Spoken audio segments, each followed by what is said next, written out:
I'm not sure I want to make this video, but I feel obliged to on this Remembrance Sunday here in Britain anyway. I don't think it's, I think it's a particularly British thing. We have Remembrance Sunday and most people wear red poppies.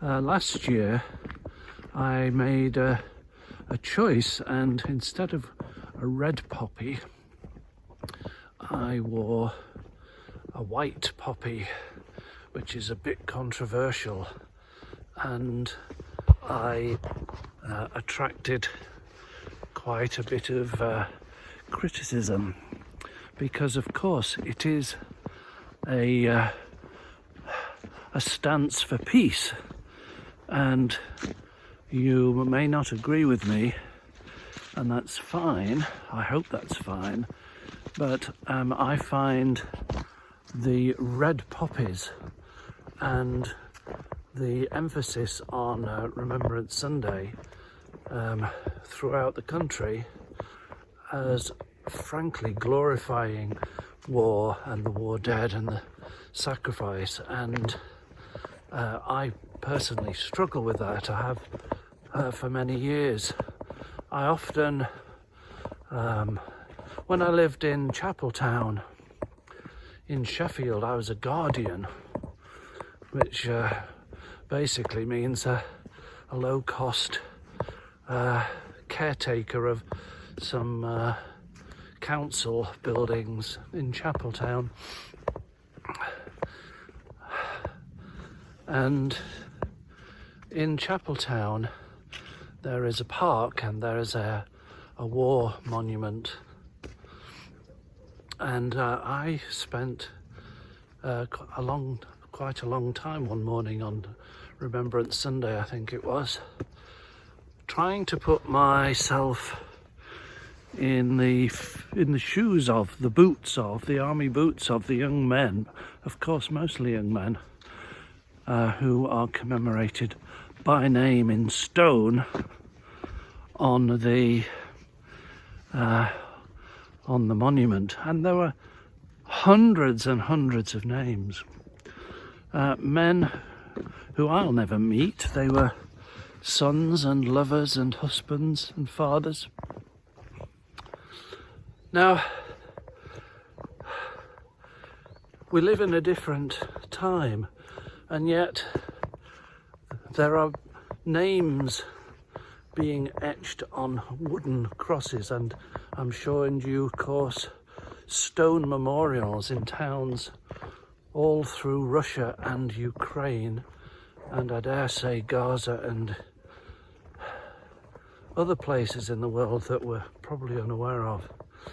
And so the killing and the dying and subsequently the remembering goes on, and of course it troubles all of us. There seems to be no end to it, and you can tell from the tone of my voice that I'm quite despondent about it this morning. I have no personal family, not that I'm aware of, fatalities or injuries as a direct result. For example, my father's generation, my father rode a motorcycle. He was in the signals during the Second World War, and he loved it, from what I remember him mentioning occasionally, on his motorbike, riding through the country lanes of Holland and Belgium, is what I remember him saying. He loved it. But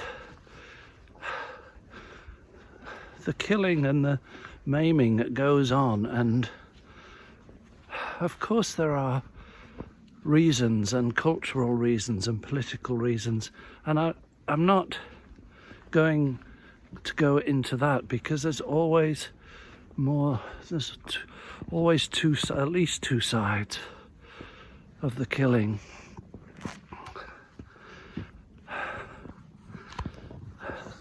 So today I am choosing not to participate like I did last year in the Remembrance survey in church, and then there's a procession with various uniformed groups to Bakewell town centre, and the bugler, the trumpeter, the bugler plays the last post, I think it's called, which is very poignant, and I'm very respectful of it.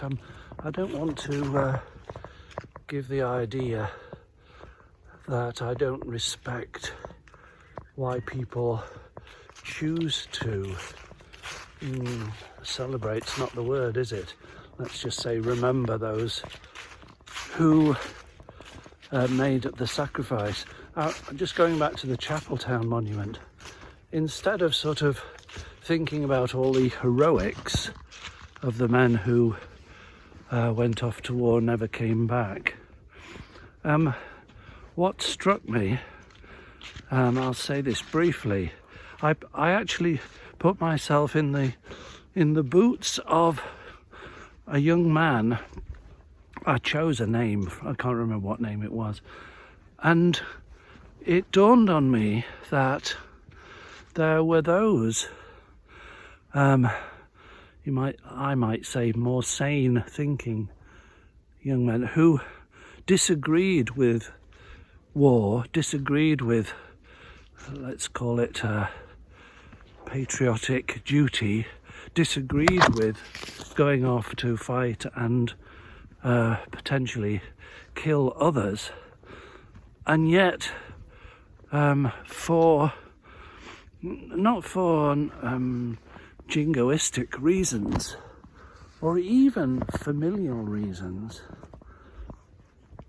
they felt it was their duty nonetheless to play their part. So the logic is, if you want to participate in the benefits of society in the way it's set up, and I have an empathy with this view, then you need to contribute in more ways than one, but ultimately in the final sacrifice. So that was highly instructive to me personally. It hasn't changed my views, you will gather, on not just the illogicality of settling disputes, territorial or spiritual, by killing each other. I've never seen the sense in that. And on this Remembrance Sunday, it's brought it home to me.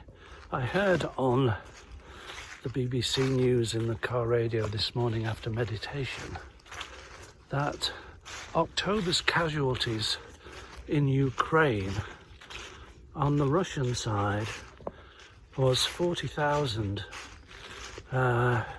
killed and wounded, and about, probably they're extrapolating, but, or the opposite of extrapolating, intrapolating, about half that number on the Ukrainian side. So let's say 20,000. In 1 month, that's 60,000 casualties, killed and wounded in aggregate, both sides. But that's 2,000 lives lost or changed forever every day. And so I feel obliged. It sounds pathetic now, but how do we individually respond to conflict situations like this and other places if we have some intuition, let's put it no stronger than that we are all connected in some way, which is, you know me by now, that's where I'm coming from, what you might call the oneness perspective. Political, cultural, spiritual, consumerist, different styles of boots, clothing and haircuts apart. We're all one.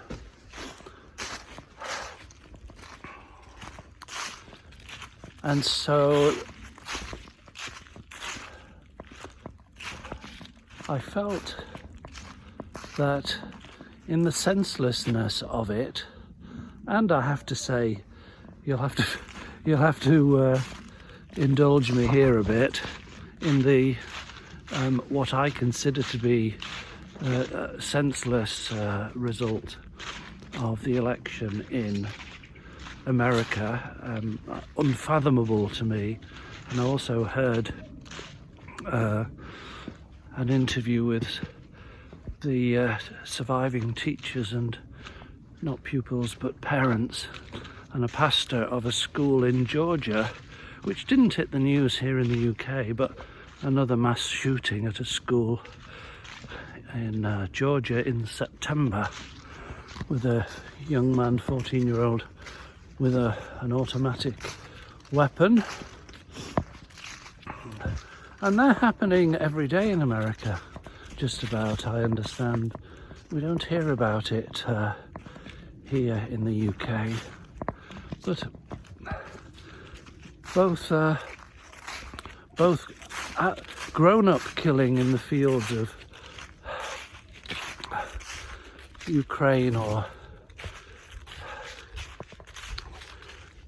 Gaza, Syria, other points, and the fetish of guns in every household in the States is bewildering to me, and troubling. You can tell it's simply troubling, but I'm sure you are troubled too, and so it seems to me incumbent upon me to try and make sense of it, because if the human being is anything at all other than an animal,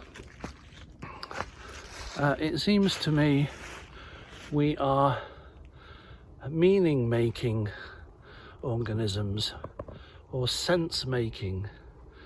We need to make sense of things.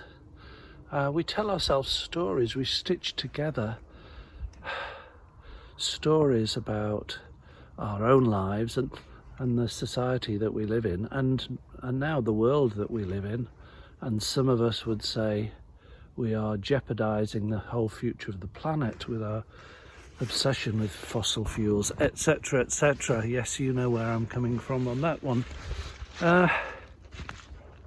So the challenge to all of us with all this, I would say, misplaced obsessions with big cars, SUVs, with big macho men politicians, I think you know who I'm referring to, with big guns in Ukraine and Gaza, boys with their deadly toys throwing stones and bombs at each other's glass house. There's no way to conduct a human society of any shape or description. Am I just really so naive, so hopelessly optimistic about what we could be? And yet we all feel the pain, whether on Remembrance Sunday, of loved ones from our past who have paid the price. And maybe you're more fatalistic or realistic than I am, that this is a necessary price to pay for living in human societies, but I disagree. There is always a choice. And so, on this Sunday morning, on a calm, misty Sunday morning, oh, that's interesting, there's a mushroom poking out of the fallen leaves. There's another one there, a tiny one. On this misty Sunday morning, I'm back amongst my friends, the trees, trying to make sense of a senseless world, it seems at times. And what is my tiny little contribution is to, as I said in my just previous video, speak my sincere truth, hopefully with compassion and not judgment, because that's what I do. And I'm going to leave a link to a soothing piece of music that I heard just yesterday on the car radio. I was very moved by it myself. It's called Benedictus by a Welsh composer called, I think his name is Karl Jenkins with a K in the Karl as well as the Jenkins. I will put a link to that in the description, and may I invite you, as I will, over a cup of coffee in a tiny house shortly, spend a moment of quiet on this Remembrance Sunday, listening to and being soothed by Benedictus. Bye for now.